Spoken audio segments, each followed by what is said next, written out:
15 ta xotini bor bularni va 56 ta bolasi bor. Tasavvur qil, 56 ta bola. Biz hammamiz aka-ukalarmiz deyapti. 15 ta xotindan. Are you married? Married you?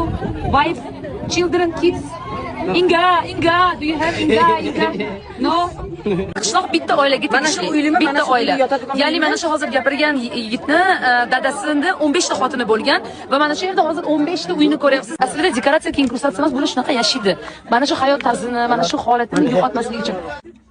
Okay.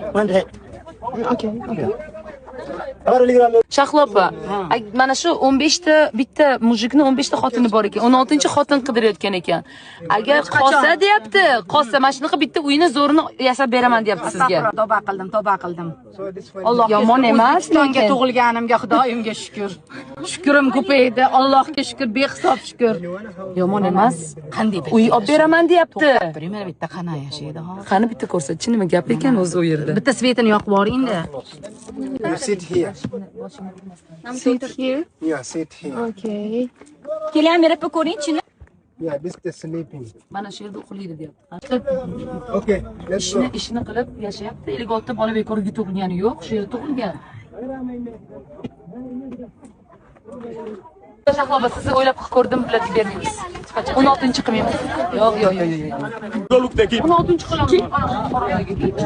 Masai qishlog'iga, mana shu yerdagi aholiga ham, har bitta oila vakiliga ham rahmat aytamiz va shukr qiling azizlar, siz ajoyib mamlakatda yashayapsiz. Siz shunchaki jannatda yashyapsiz. Siz hozir ko'rdingiz bular qanday yashayotganini.